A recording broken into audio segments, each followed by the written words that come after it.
Thank you for joining JTV News. I'm Peter Gay Coombs. Here are the headlines. New governor headed to the BVI. BVI Electricity Corporation takes charge of new power generators. So no more blackouts, right? So that means there will be no more power outages. Unfortunately, the short answer to that question is an unequivocally no. 2 months after sick out, there's a pay hike for BVI HSA staff. The BVI CCHA's appeal to the Premier. I know that the Premier is doing a lot to support business, but the one thing that we would like from the Chamber to do, and we would like you businesses to support us in encouraging him to do, is to look into the costs of doing the business. The big story this week, new generators handed over to the BVI EC. What now? In Caribbean news, too many bills, not enough money. Puerto Rico files for bankruptcy-like protection in court. It was a cold and slippery walk to and from their flights for travelers at Haiti's main international airport. And Virgin billionaire says the ganja war is an abject failure. In our Medical Minute segment, your elbow is your guide to protecting your ears. Dr. Geronimo Jones tells us more in our Mayo Clinic Medical Minute. All these and much more up next.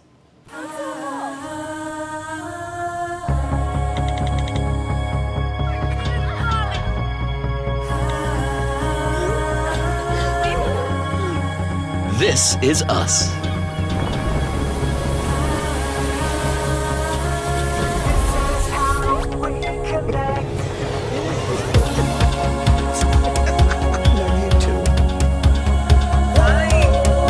This is how we work.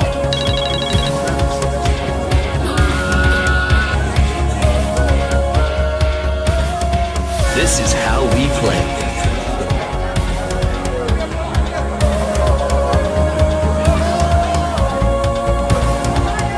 This is how we live.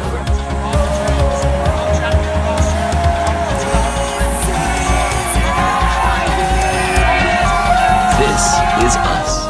This is how we flow.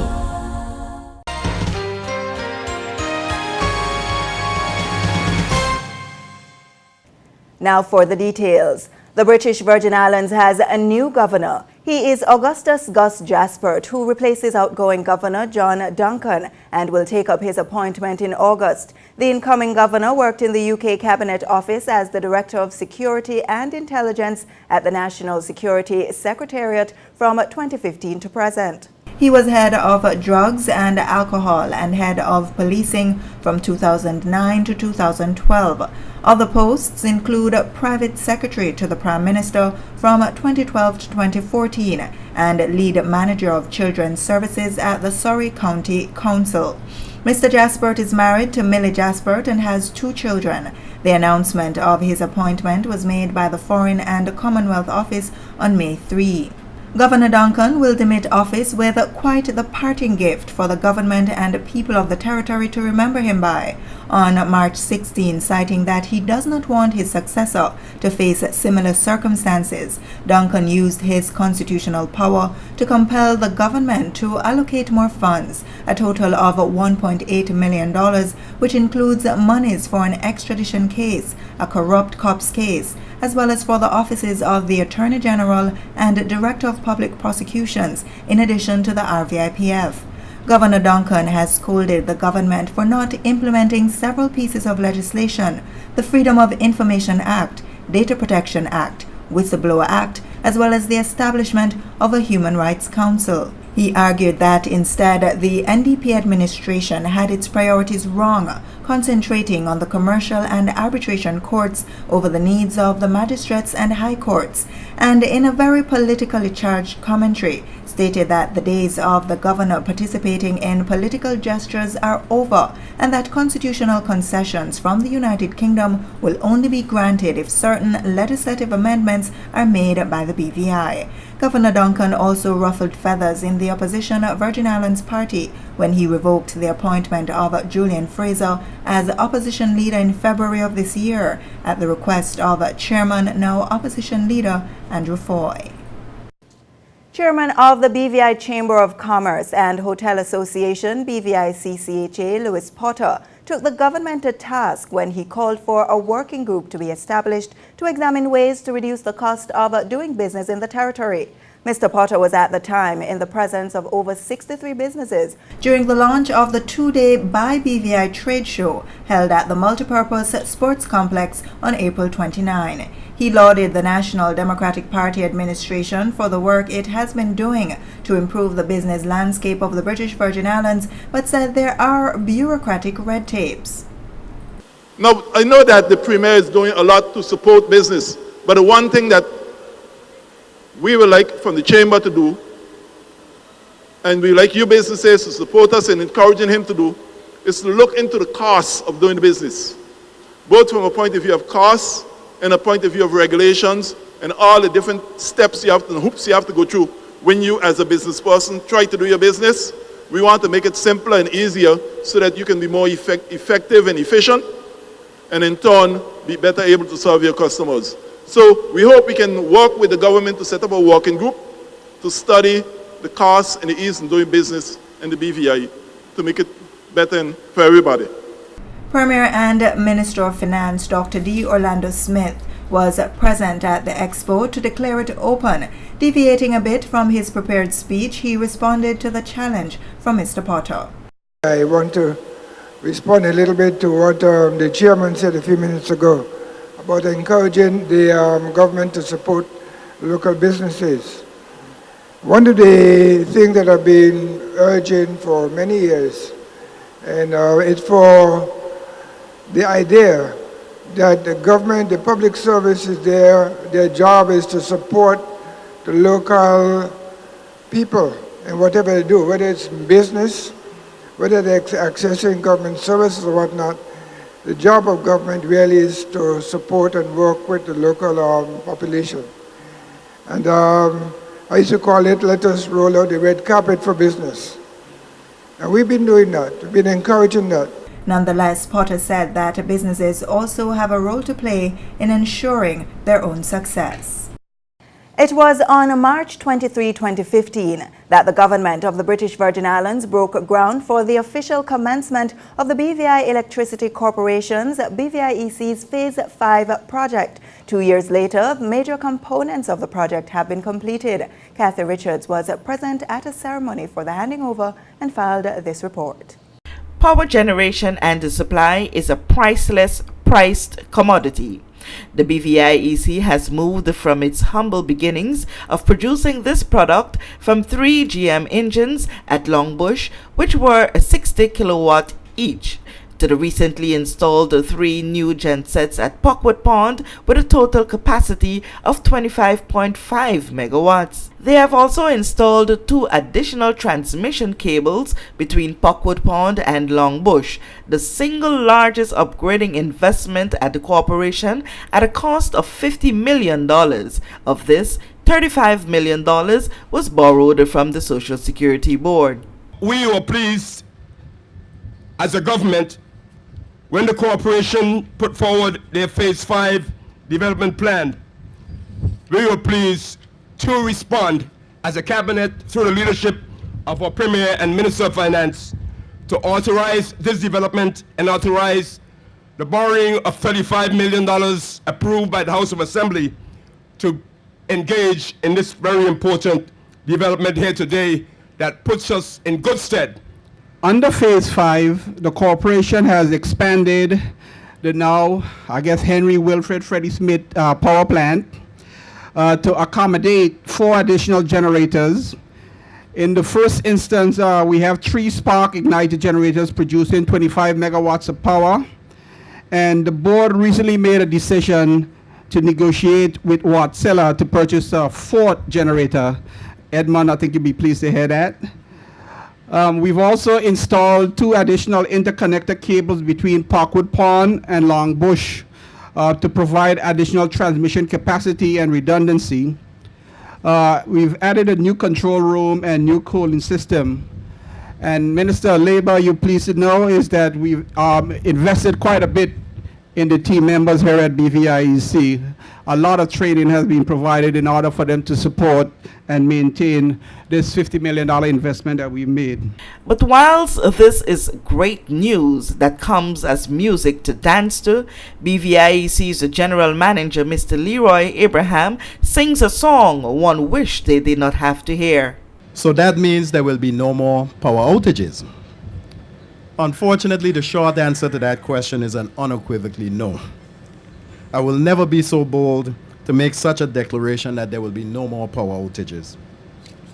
The reality of the situation is that BVIEC can never guarantee complete freedom from power outages.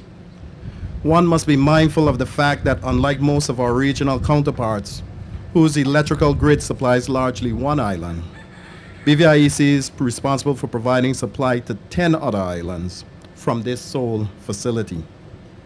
There are different circumstances daily which pose several challenges to us, maintaining a reliable supply, such as generator issues, wildlife, believe it or not, birds and snakes take the power off, vegetation, trees and shrubs, the saline environment in which we live, inclement weather conditions, and human contact, because it seems as though certain persons have an affinity with our poles all of a sudden, and on and on. What's more promising, though, is the fact that the gensets are capable of producing electricity beyond what the territory can consume at any one time. And even more, residents of Longbush community will soon enjoy a noise-free environment after decades. It's done its 33 1/3 years, and ultimately, based on the Pension Act, it is eligible for a pension. Therefore, both the present and future residents of the Longbush and surrounding communities can now look forward to a much more tranquil environment without the ringing noise of generators. A few weeks ago, the Social Security Board broke ground on a development in Upper Longbush, Joes Hill area, and I'm sure all of those future residents of Longbush will be well deserving of the peace and quiet that they would receive in the night. Therefore, in the next few weeks, we have some final testing to do on the new extension. And after those exercises are complete, which will necessitate the Longbush station being operated for a short period of time, after those are concluded, it will officially cease the production of power at Longbush. Mr. Abraham also noted that the project was completed within scheduled time and budget. For JTV News, Kathy Richards. Medical staff employed to the BVI Health Services Authority have been awarded a salary increase. The announcement was made by the Board of Directors of the BVI HSA on April 28 after its ratification at a meeting on March 21, 2017. The BVI HSA says the decision followed an independent comprehensive review and market analysis conducted by Compensation Resources International (CRI), which examined compensation arrangements for all employees. Chief Executive Officer Paula Chester-Cumberbatch says the board recognizes that as an essential service, it is necessary for matters regarding health workers' conditions of employment to be reviewed regularly to ensure there is no negative impact on delivery of service to the community. The CEO explains that together with enhanced compensation arrangements, there must be an increased emphasis on performance accountability. The new salaries were paid out on April 15th. The new merit-based salary structure is being implemented for all categories of staff with a retroactive date of March 1, 2017. According to the BVI HSA, the review process is currently being finalized with respect to nursing personnel and will then continue for allied health professionals, technical units, support units, and managerial staff.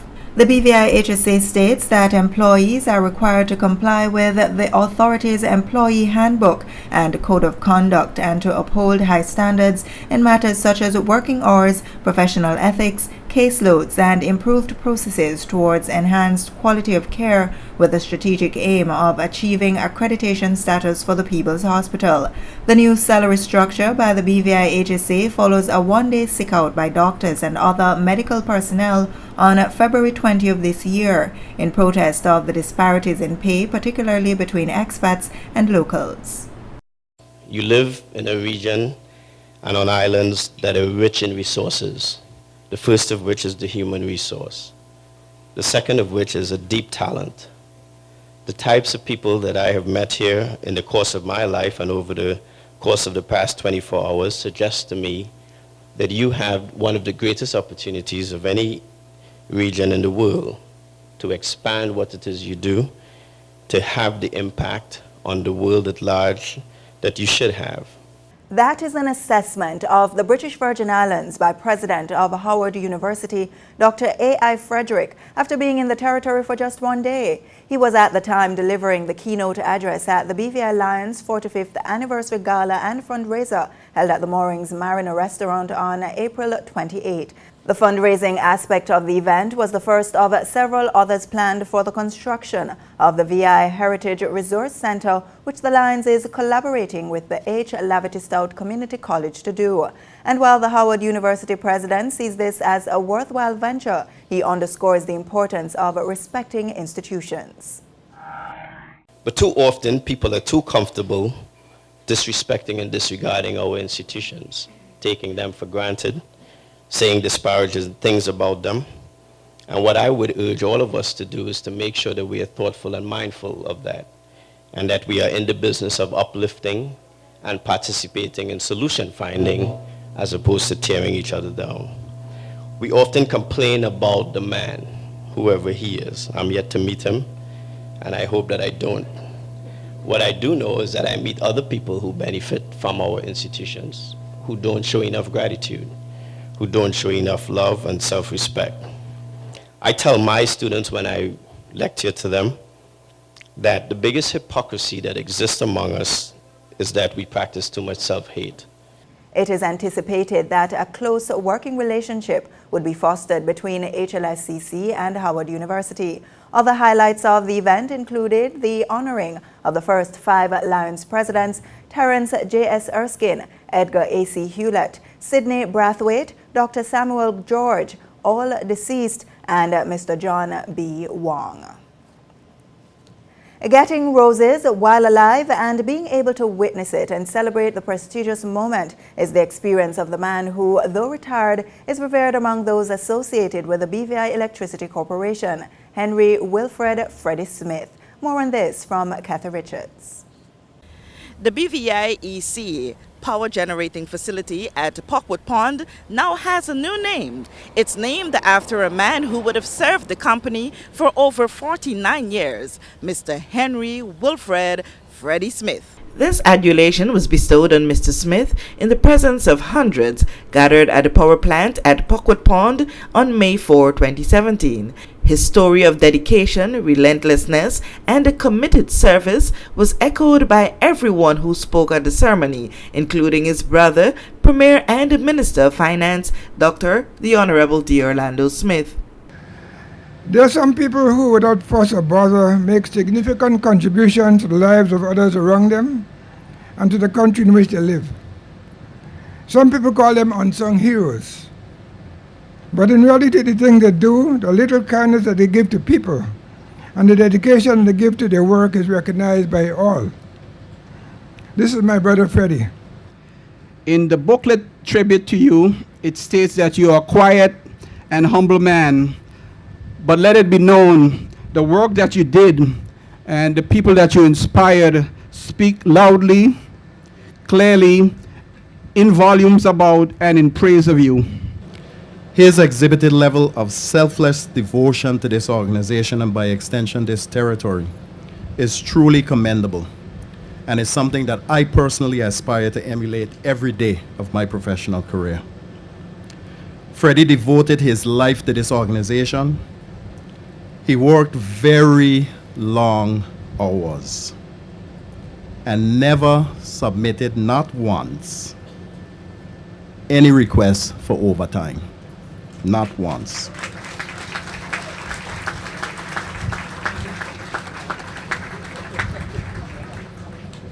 I have never encountered anyone in my life thus far with such a work ethic.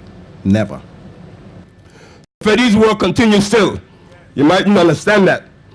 But his association with the generations of private electricity in the territory, as we said earlier, goes back to 1965. And anyone who has provided this kinds of service, we want to thank him and thank him in a very special way.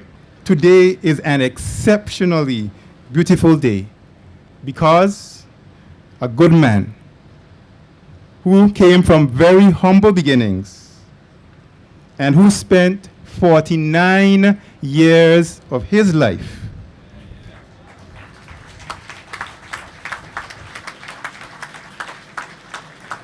day in and day out, night in and night out, quietly serving this territory. Mr. Smith began his employment at the then Electricity, Ice and Cold Storage Department on January 1, 1965, and worked within the garage of the power station. Freddie played an integral role in the installation of the 3 GM engines at Longbush, which were later decommissioned, and one was placed on Anegada, which was used to start the power station on that island. Now, after serving for over 49 years, the territory's main power generation facility is being named after him, following the installation of 3 gensets, taking the company closer to pulling the curtains down on the BVI-EC Longbush power generating operations. Smith was present at the ceremony and received his roses in his usual humble tone. Everybody here know that I would much rather be sitting on top of one of those engines than standing here. But that's a part of life. Working at the BVI Electricity Corporation with some of the most dedicated people was what I enjoyed doing, and that was fulfillment enough. Having the power station named after me was never in my thoughts, and so I was taken by surprise when a delegation from the corporation led by the general manager, Leroy Abraham, called to inform me of the board's decision. I would like to thank the board for that decision, but more appropriately, I would like us all to thank the family of the power station, who dedicated themselves to keeping the power on and making me look good. For JTV News, I'm Kathy Richards. Still to come on JTV News, the big story this week, new generators handed over to the BVI-EC, so what now? Later, BVI-CCHA attracts new businesses to the 2017 Buy BVI trade show. But first, other news making headlines in the Caribbean. Here in the Virgin Islands, we are blessed to live and work in paradise. Paradise just doesn't mean our tranquil blue waters and green hills. National Bank of the Virgin Islands defines paradise as any place or condition that fulfills your aspirations. To me, paradise means knowing that I will have a financing partner when I'm ready to open my first business. I feel confident that I can manage whatever life throws my way because I know my bank will be with me every step of the way. That's why I choose National Bank of the Virgin Islands, the official bank of paradise. My future's looking so bright, bright, bright, bright, with the official bank of paradise, paradise. National Bank of the Virgin Islands, the official bank of paradise.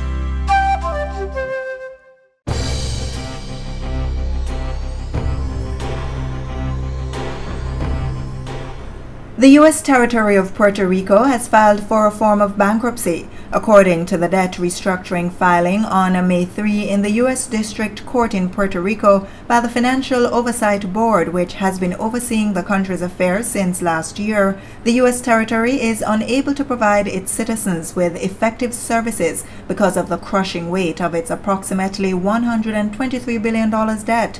The move comes a day after several major creditors sued Puerto Rico over defaults on its bonds. The bankruptcy filing could see government workers having to accept reductions in pension and other benefits and could affect sectors such as health, education, and infrastructure.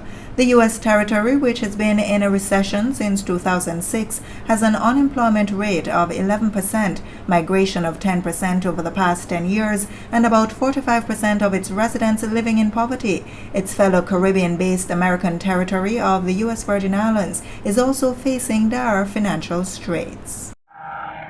Airline passengers and employees at Haiti's main international airport in Port-au-Prince found themselves underwater on Tuesday. Persistent showers overran the capital city's low-lying road network, and the airport was not spared. Videos posted online depicted travelers and employees alike wading through knee-high water as they tried to make it to and through the departure and arrival zones. Director General of Haiti's Airports Authority, Irving Mayhew, apologized to travelers for what he termed a disturbing situation. However, he stated that none of the scheduled flights had been grounded and all services operated as usual. And billionaire Sir Richard Branson has added his weight to the growing calls for the possession of small amounts of ganja to be decriminalized in the region, asserting that the global fight against cannabis has been an abject failure over the last 60 years. The Virgin Group boss told the Business is an Adventure Leadership Conference in Barbados that authorities need to treat the issue as one pertaining to health rather than criminality, adding that there had been no increases in the use of marijuana in countries where the drug had been legalized. Coming up on JTV News, the big story this week, the BVI-EC's 3 new generators are online. We'll find out what this means for the territory. Later, who were some of the new faces and businesses at this year's Buy BVI Trade Expo?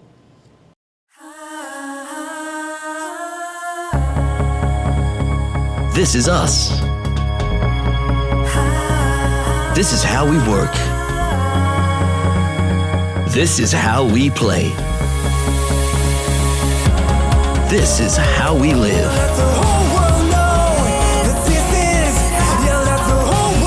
This is how we flow.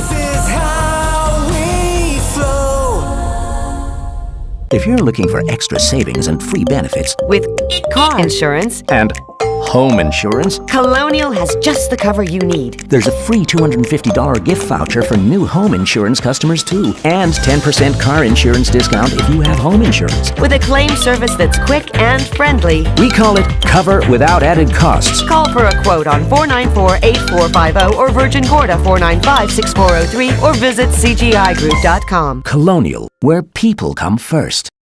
Welcome to TAA. We provide 24-hour roadside assistance on Tortola. We help provide freedom and peace of mind to our members throughout the island. TAA has you covered for all kinds of roadside problems, from minor mechanical first aid to helping you change your tire. TAA provides access to an impressive and ever-expanding range of innovative and reliable services that allow you to drive with confidence. Membership starts at just $99 per year. TAA offers exceptional emergency roadside service and repair. Contact us today to find out how you can become a member. Becoming a member is simple and easy. Apply online today at taaroadside.com. Tortola Automobile Association. Safety on the road.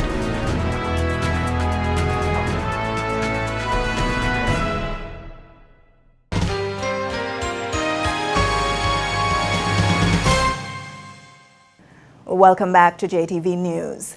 The big story this week, Kathy Richardson Dye are joined by the General Manager of the BVI Electricity Corporation, Leroy Abram, to talk about the biggest investment of the corporation to date.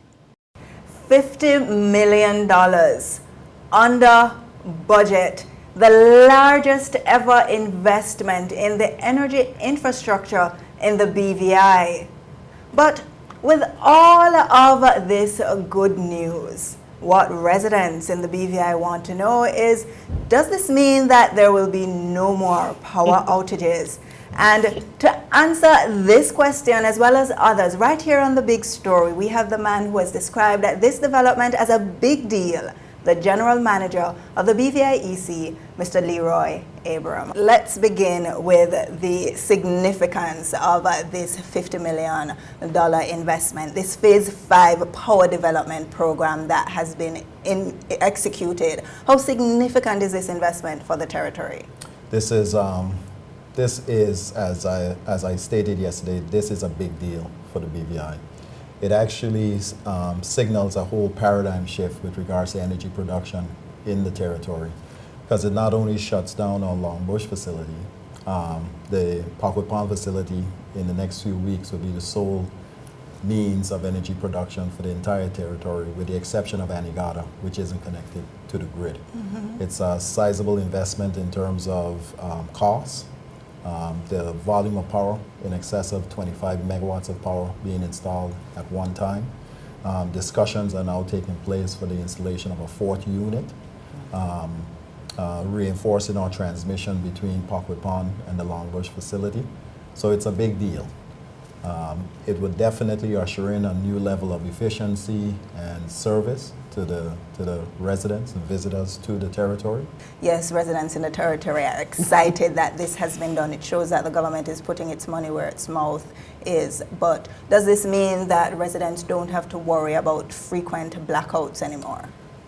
The unfortunate thing is that BVI-EC can never completely guarantee complete freedom from outages. Outages occur from a myriad of issues, from generation to wildlife, to vegetation, and even man-made, with persons interacting with our infrastructure that causes the power to go off. What we can confidently guarantee is that we won't be load shedding anymore, and load shedding comes from the fact of a deficit in generating capacity, which affects us having to perform our planned and unplanned maintenance. So now that we have a significant amount of reserve capacity, we're now better able to get the maintenance activities on our equipment accomplished very timely, both planned and unplanned. When they occur, we're able to start up additional generators, which are just sitting there, and in a very short period of time, your power can be restored in instances such as those. And quickly, this fourth generator that you spoke of, how quickly do you expect to get that into the territory? Right now, we're in the phase of discussing the contract requirements with Wärtsilä, the manufacturer. If those can be completed within the next month or two, and we're able to ink that agreement, based on their schedule in terms of when, because these units don't just sit there, they have to be actually constructed from scratch. So whenever they can actually fit that into their production portfolio to get it constructed, what I did indicate to the government, from the date that it lands in the territory, more than likely sometime in 2018, it would take approximately 8 to 9 months for installation. As we've made a lot of the preparations, we've incurred a lot of the preparations under this expansion in terms of the engine foundation and some of the ancillary equipment that would be necessary for the unit to be functional. All of this is a glory story, something that we all are happy about, but there is a bottom line, the dollar and cents. You borrowed in excess of half of that money from the Social Security Board. How are you doing financially? Because you have to repay this loan within a given time frame, and I'm sure that there is another loan that you're also still not completed. How are you handling this? And let me add to that, remember that there are the monies owed by the government in excess of $13 million for electricity costs. Yeah. So when we sat down and we look at Phase 5, which was necessary to get us to this point and stage for us to provide the level of service that everyone needs in the territory, we looked at what level of debt we would be able to comfortably service. And that level of debt was $35 million. Social Security was able to give us unbeatable terms in reference to that $35 million, irrespective of the 6 other entities that competed very vigorously to provide us with that financing. And we're very pleased to them to offering those terms. We are currently still paying off for our Phase 4 expansion. That was a 15-year facility. The Phase 5 expansion is another 15-year facility that has to be paid, so there's an overlap of approximately 5 years between these two facilities being serviced. So at this particular point in stage, it's very difficult because 8 months out of the year, we have to service debt. As the chairman rightfully mentioned, the country is rapidly growing. In the next 4 to 5 years, we need to be making preparations likewise to expand again. We need to find a new site and start to develop for a new power station. Which means more money to Which borrow. means more money to borrow and debt to be serviced. The corporation has always, since we became, I think we were the second government entity in 1979 to become a statutory body, we've always managed our financial affairs very prudently, such that we're never been able to be a strain on the on the parent government at any point in stage. So we've been very prudent in the way how we handle our financial affairs, and under no circumstances we want that to change. Okay. We're in discussions currently, as the Premier mentioned a few weeks ago. The government currently owes us in excess of $13 million. I won't disclose what the real figure is, but it's in excess of $13 million. And we're currently in discussions with regards to a payment plan, because that's very important. The government is is the sole largest customer to the BVI Electricity Corporation. And as anyone who understands business, if your number one customer owes you, it significantly affects your ability to handle your financial liabilities and commitments on a daily and monthly basis. So there's another way that I know that you're going to be getting rid of some expenses that you incur, and that is by cutting off the rental of, I think, 4 units that you have in Long Bush. Yeah, so the rental units came about due to the fact of the deficit in generating capacity. We had virtually no reserve capacity prior to, in the last 3 years, in order for us to conduct our planned and unplanned maintenance.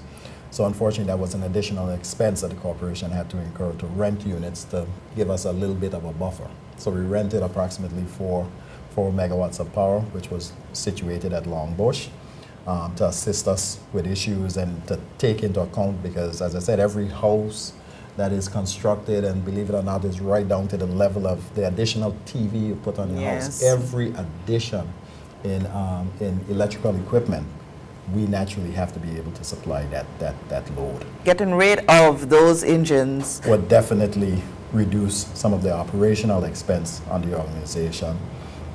And I would be one of the happiest persons when they leave the island, because that has been quite a significant expense, as you can imagine. And the community of Long Bush are going to be the happiest, probably bringing out buckets of roses to surround the compound, because you're getting rid of some noise nuisance that has been there for decades. For decades, the Long Bush facility has been there from inception of the organization, from when it was the electricity, ice and cold storage.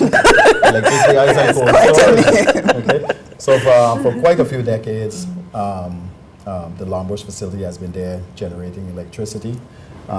This once again signals a paradigm shift, because in the next few weeks, after we finalize testing at the new Henry Wilfred Freddie Smith power station, right?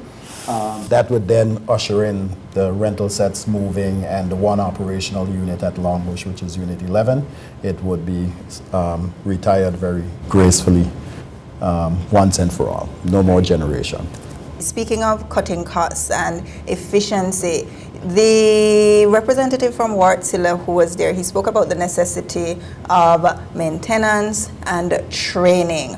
What's the plan for this going forward to ensure that it doesn't cost the BVI-EC more in the long run? So training, it starts with training and it ends with training. Training is very important to us, and we recognize that. And the capacity building requirements with regards to our existing personnel is very important. What we have done to ensure that we get the benefits from the Phase 5 expansion, recognized, as I said, is new technology, it's a whole new unit, and to fast track the learning curve in association to the facility, we engaged the services of well, not an engine manufacturer, but more or less a EPC contractor similar to Wartsila. The only difference between Wartsila and BWSC is the fact that BWSC doesn't actually manufacture the equipment, but they have the same level of resources with regards to installation.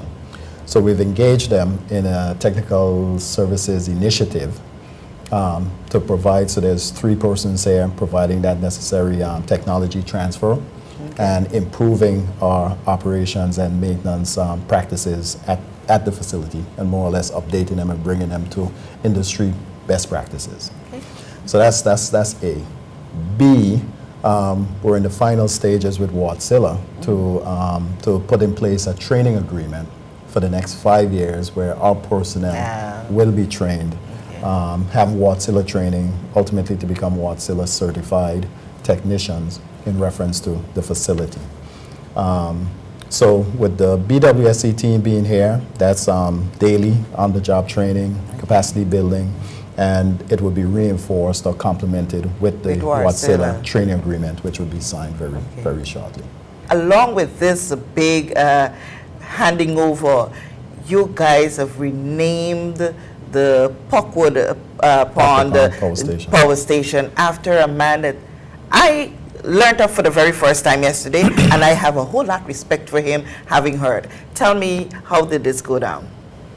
Well, it was a no-brainer, as we would say at the end of the day. The new facility was being finished to commemorate such a significant event for the territory. The question was asked, well, how can we really commemorate an event such as this? And the foremost idea was we should rename the facility. And right off the bat, well, the only person we could rename this facility after is Henry Wilfred Smith, better known as Freddie. An amazing individual, absolutely amazing individual. His work ethic is unparalleled to anyone, I think, in the world. During his tenure at BVIEC, a lot of us used to wonder if Freddie used to sleep. I still think it's questionable whether he does, based on the long hours that he put in.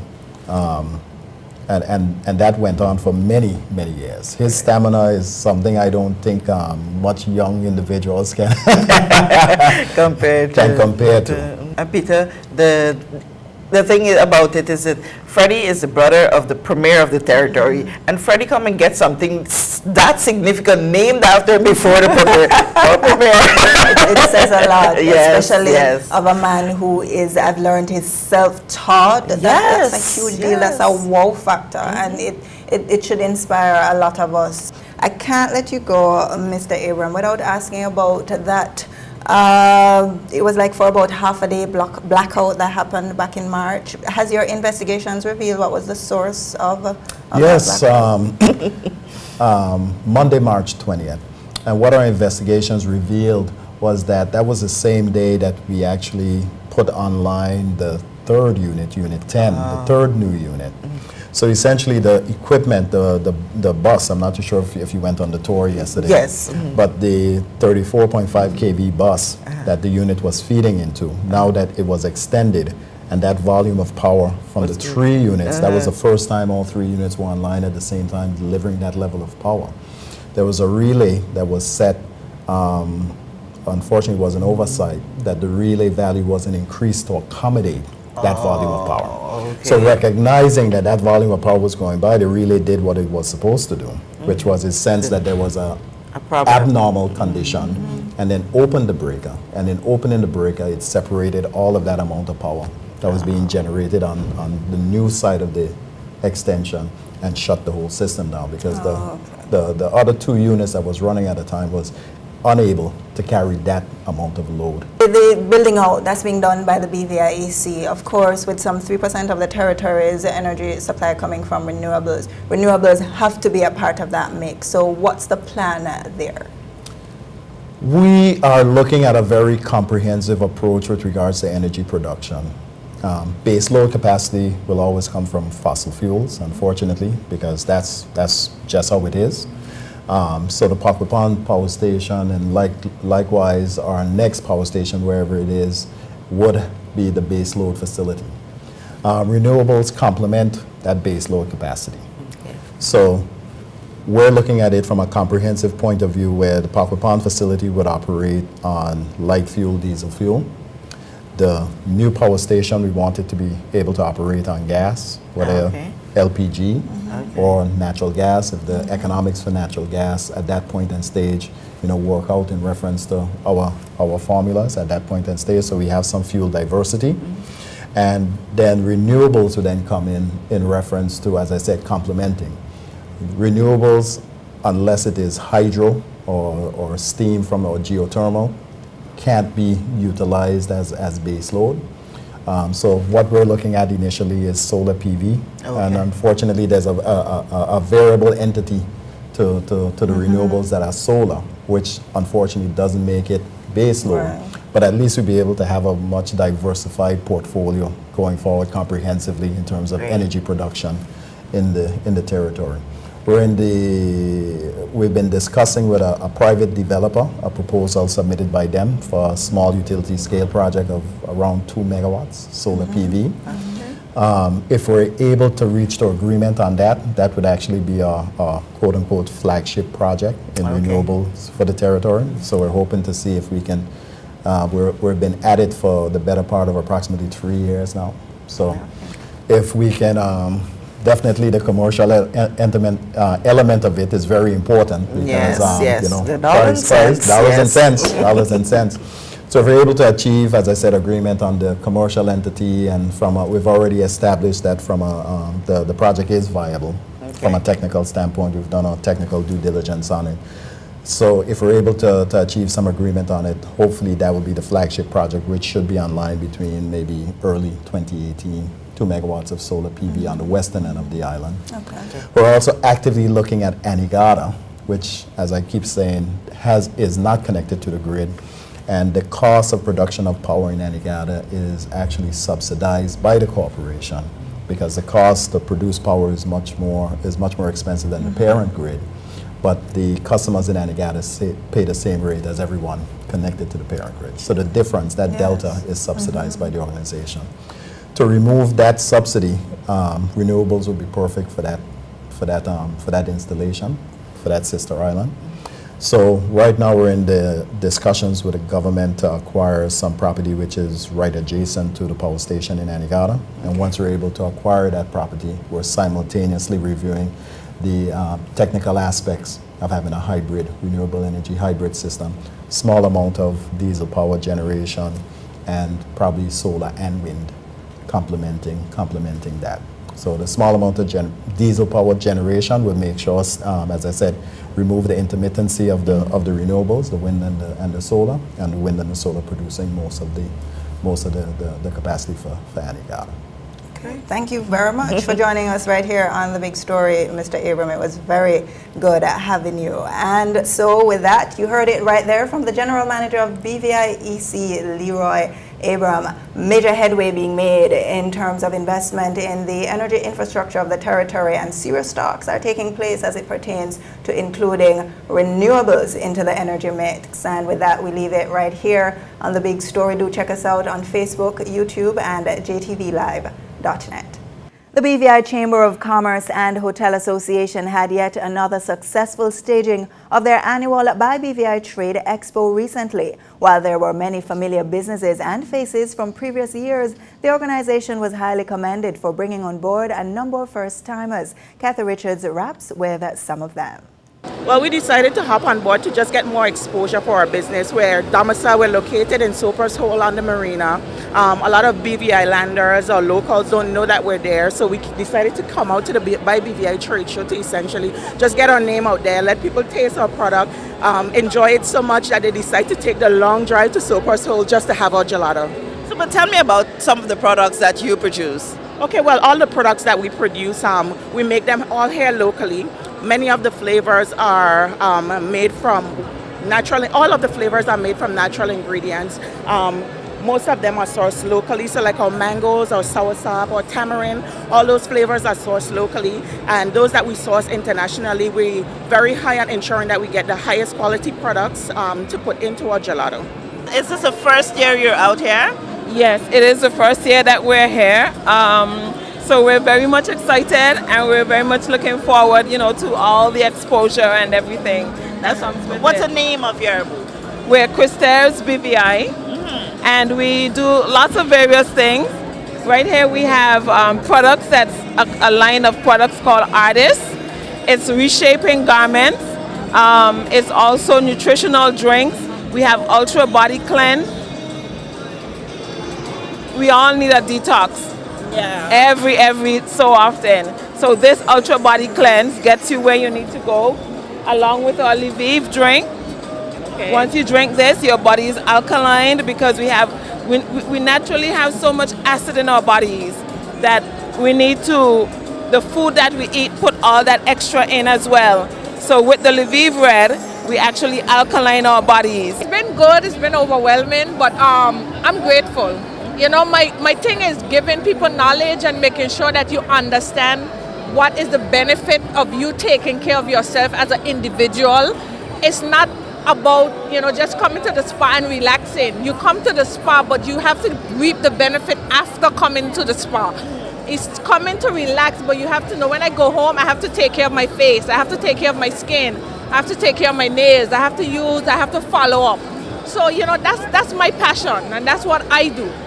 I can only tell that it's your passion from the way you speak about what you do. Miranda, you came all the way from the Virgin Gorda to be a part of this year's expo. Why you decided to do that?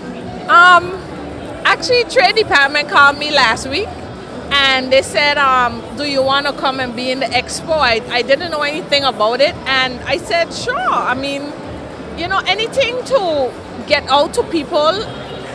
All right, we are now at BVI on the go with technology. You know, technology is taking over the world, it's taking over the market. You're here for the first time at the BVI Trade Expo. Tell us about who you are, what you do, and why did you decide to come out here today? BVI on the go is an app that's fairly new to the BVI. It tells you events in the British Virgin Islands. It lets you know different restaurants, different hotels. You download the app. It takes you, it gives you GPS mapping, whether we have a Facebook page, we have Instagram. So it's a guide to the British Virgin Islands that's on your phone, so you can take it wherever you're going. It gives you information and stuff like that. So it's really good. Why did you decide to develop this app? Well, it's something that we realized that the BVI was lacking, because there was people that, tourists and residents alike, they would like to know what's going on the weekends and stuff like that. So we feature all the events that are happening.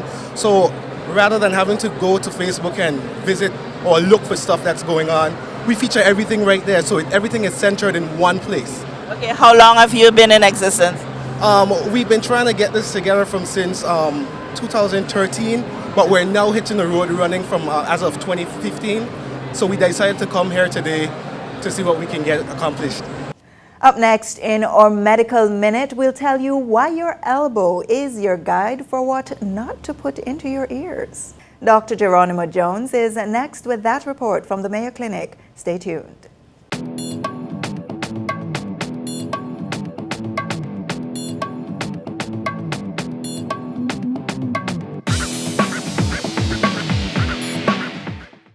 You win the lottery? Yep, even better. I'm an investor. I insured my vehicle with Premier Insurance Limited. What's that? That insurance company, correction. My insurance company. We are multifaceted. Vehicle breaks down, we provide roadside assistance. We do it all. We make handling of these matters easy for our clientele. From vehicle rental, to parts at below cost, to body work and maintenance. We do it all. Captain, where you going? I gotta change my insurance. I want to be an investor too. Quality services and better benefits. Shares available to policyholders after 3 years. Zero deductible for third party. Free roadside assistance with policy. Discounts for government employees. Special rates for drivers under 23 and older. For more information, contact Premier Insurance Limited at 284-495-6800 or stop by our office located at the Sunday Morning Well, Chevelle Center, for a policy that's easy to swallow. Eureka, located in the British Virgin Islands. Come, discover Eureka Medical Clinic, which provides the most complete medical services in the Virgin Islands. Our state-of-the-art clinic offers the highest quality in specialty care, cardiology, gastroenterology, orthopedics, and spinal surgery. We also offer specialty care in obstetrics and gynecology, as well as dermatology. Eureka Medical Clinic offers diagnostic procedures such as x-rays, mammograms, CAT scans, and all forms of ultrasound exams. Now, for the first time in the BVI, Eureka offers MRI scanning too. With colonoscopy and gastroscopy, we check the intestines and stomach for polyps, colon cancer, and ulcers too. Located at Geneva Place in the heart of Road Town, Eureka Medical Clinic with Medicare Pharmacy and Labs offers you a comprehensive medical facility all under one roof. So for high-quality medical services and convenience, there's no need to look any further. Eureka! You found it.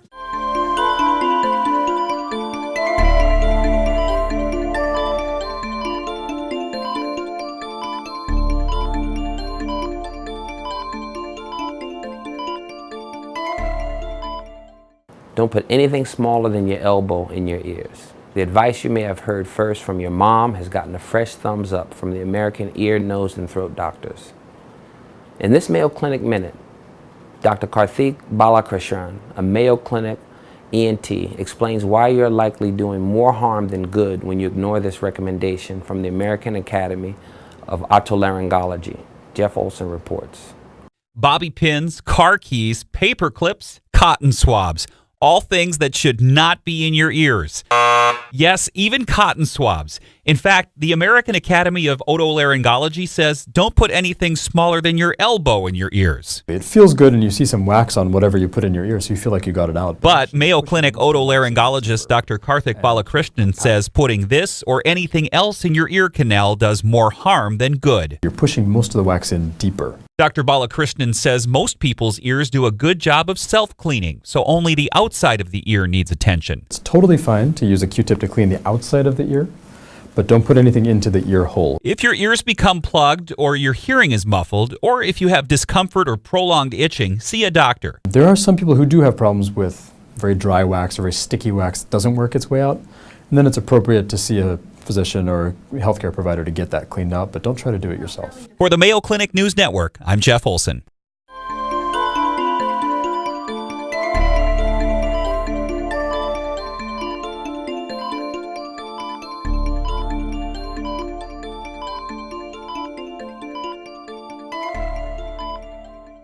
Before we go, a brief look at the main headlines. Foreign and Commonwealth Office appoints Augustus Gus Jaspert, the Director of Security and Intelligence at the National Security Secretariat in the UK, to succeed Governor John Duncan in August. BVI-EC takes full control of the 3 new generators at the Henry Wilfred Smith Power Plant, but while stating that it's the greatest increase in power generating capacity in the territory's history, the BVI-EC's GM says they can't guarantee that there will be no more power outages. BVI-HSA announces new performance-based salary structure for employees, starting with doctors, effective April 15, 2017, and all other staff May 1. BVI-CCHA chairman proposes working group to work with the government to cut the cost of doing business in the territory. The big story this week, BVI-EC looking forward to more consistent energy supply for the territory as Wartsila hands over control of all 3 generators to the corporation. In regional news, Puerto Rico files for bankruptcy-like protection to keep creditors at bay as the U.S. territory grapples with its $123 billion debt. Heavy rains flood Haiti's main international airport in Port-au-Prince, but airport officials say operations were not affected. And billionaire Sir Richard Branson urges Caribbean governments to look at ganja usage from a health rather than a criminal perspective, as he sides with decriminalization lobbyists. Now, just a reminder that you can find all the news stories featured in this newscast, as well as previous newscasts, on our website at jtvlive.net. Additional information and news updates can be found on our Facebook page, facebook.com/jtv55. If you haven't already, please visit our Facebook page to let us know that you like us. Of course, all our news features, press conferences, and JTV's television programs can be found on our JTV News YouTube channel. subscribe for daily uploads. We welcome your questions and comments and story ideas. Email us at jtvnews@hotmail.com. On behalf of the entire production team, I'm Peter Gay Coombs. Thank you for watching.